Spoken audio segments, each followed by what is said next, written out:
ये कहानी जो मैं आज आपको बताने जा रहा हूँ, ये हमारे ही एक सब्सक्राइबर द्वारा भेजी गई है।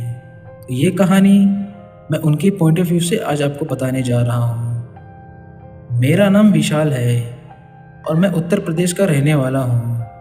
मैं आज आपको अपनी आप बीती सुनाना चाहता हूँ। मैं हिंदुस्तान यूनिलीवर कंपनी में ऑपरेटर का काम करता हूँ। मेरा घर कंपनी से 10 किलोमीटर दूर है और मेरे पास एक बाइक है जिससे मैं अपने घर से कंपनी और कंपनी से घर तक का सफ़र पूरा करता हूँ। एक दिन ऑफिस से घर जा रहा था तो रास्ते में मुझे मेरे कॉलेज जिसमें मैं अपनी ग्रेजुएशन पूरी की थी उसके बाहर एक लड़की दिखाई दी जो मुझे देखकर मुस्कुरा रही थी।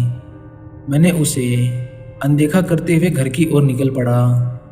दूसरे दिन फिर वही लड़की मुझे उसी जगह पर दिखाई दी और वो तब भी मुस्कुरा रही थी और मैं भी मुस्कुराता हुआ घर की ओर निकल पड़ा।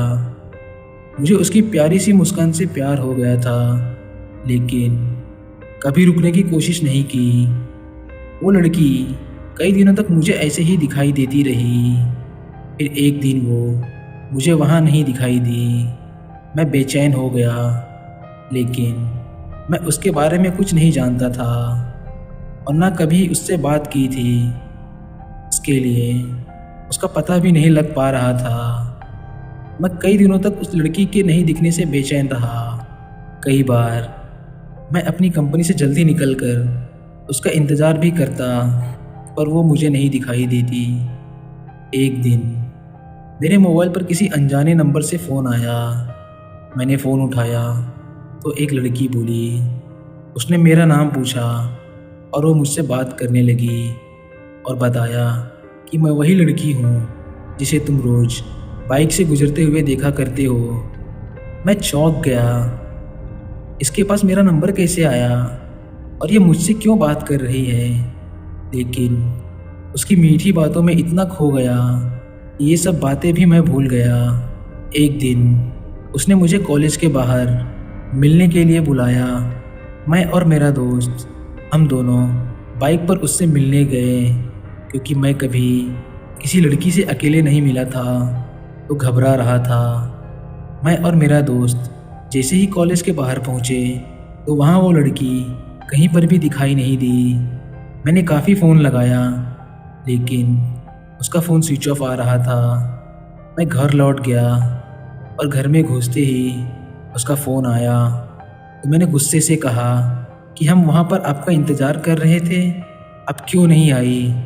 तो उसने कहा कि तुम अपने दोस्त को क्यों साथ लेकर आए थे, मुझसे अकेले मिलने आना। मैंने कहा ठीक है। अगले ही दिन मैं सुबह उठ के उसे फ़ोन लगाया, लेकिन उसकी मम्मी ने फ़ोन उठा लिया।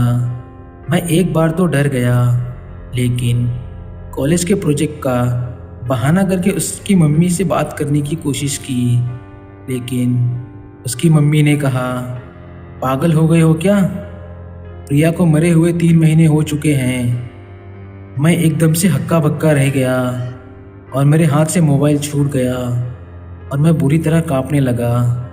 मैंने सोचा कि जिस लड़की को देख रहा था और उससे जिससे मैं बात कर रहा था वो एक आत्मा थी।